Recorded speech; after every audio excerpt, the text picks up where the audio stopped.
নমস্কার। নিয়মনিষ্ঠা চ্যানেলে আমার সকল শ্রোতা ও দর্শক বন্ধুদের স্বাগত। প্রতি বছর শ্রাবণ মাসের শুক্লপক্ষের একাদশী তিথিতে সূচনা হয় ঝুলন উৎসবের। একাদশী তিথি থেকে শুরু করে পূর্ণিমা তিথি পর্যন্ত অর্থাৎ শ্রাবণী পূর্ণিমা পর্যন্ত এই 5 দিন ভক্তি সহকারে পালন করা হয় এই ঝুলন উৎসব। কথিত আছে দ্বাপর যুগে ঝুলন উৎসবের সূচনা হয়েছিল শ্রীধাম বৃন্দাবনে।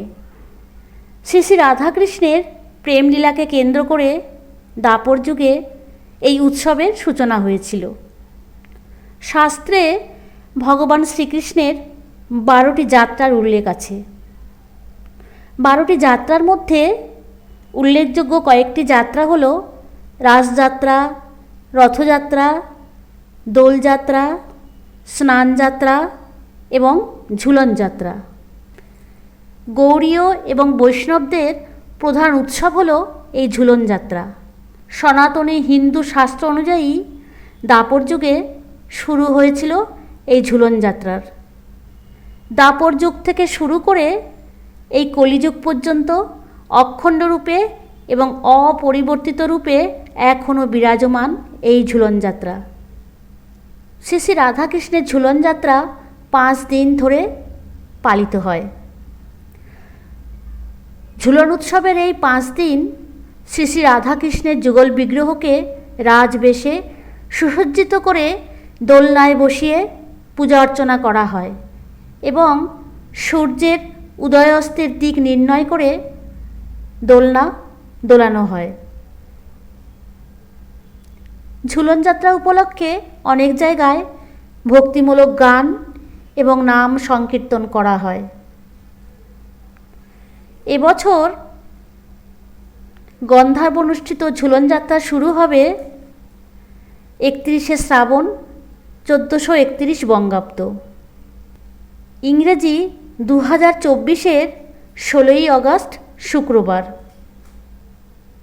ভগবান শ্রীকৃষ্ণের ঝুলন যাত্রা আরম্ভ হবে সকাল 6টা 5 মিনিটের মধ্যে শ্রাবণ মাসের শুক্লপক্ষের একাদশী তিথিতে।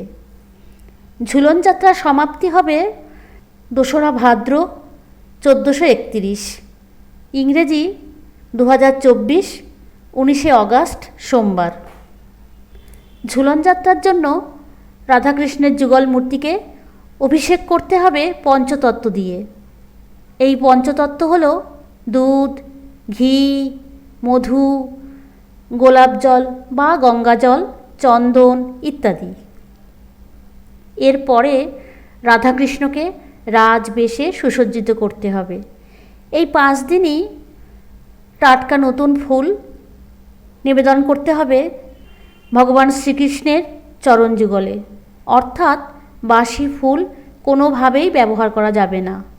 যে দোলনায় রাধাকৃষ্ণের যুগল মূর্তি উপবেশন করা হবে তা পিতল অথবা কাঁসার তৈরি হতে হবে। শাস্ত্রে বলা আছে এই দোলনা পূর্ব থেকে পশ্চিমে দোলাতে হবে। রাধাকৃষ্ণের পোশাকের রং হবে নীল রং, সবুজ রং অথবা হলুদ রং। এই সবই হলো রাধাকৃষ্ণের পোশাকের পছন্দের রং। এই 5 দিনের প্রত্যেক দিনই কিন্তু পোশাক পরিবর্তন করতে হবে রাধাকৃষ্ণের। আর সন্ধেবেলা অবশ্যই সন্ধ্যারতি করতে হবে। সংসারে সুখ সমৃদ্ধি বৃদ্ধি পাওয়ার জন্য অবশ্যই এই নিয়মগুলি মেনে ঝুলন উৎসব পালন করতে হবে। এই 5 দিন কোনো রকম আমিষ দ্রব্য বাড়িতে আনা কিংবা খাওয়া চলবে না। আপনার বাড়িতে যদি কোনো ভিক্ষুক কিংবা অতিথি আসে তাহলে অবশ্যই তাকে সেবা করাবেন, এতে সংসারে শ্রীবৃদ্ধি পাবে। রাধাকৃষ্ণের এই ঝুলন উৎসব যদি ভক্তি শ্রদ্ধা সহকারে পালন করা হয় তাহলে আপনার পরিবারে আসবে সুখ সমৃদ্ধি রাধাকৃষ্ণের কৃপায় এবং পরিবারের মধ্যে সুসম্পর্ক বজায় থাকবে। রাধাকৃষ্ণের কৃপায় সব বাধা বিঘ্ন দূর হয়ে যাবে। ঝুলন যাত্রায় রাধাকৃষ্ণকে ভোগ হিসেবে ক্ষীর, মিষ্টি, তালের বড়া, রসবড়া, ভাজা মিষ্টি, লুচি ইত্যাদি নৈবেদ্য হিসেবে নিবেদন করতে পারেন। তাহলে বন্ধুরা, ঝুলন যাত্রা সম্বন্ধে অনেক তথ্য উপস্থাপন করতে পারলাম।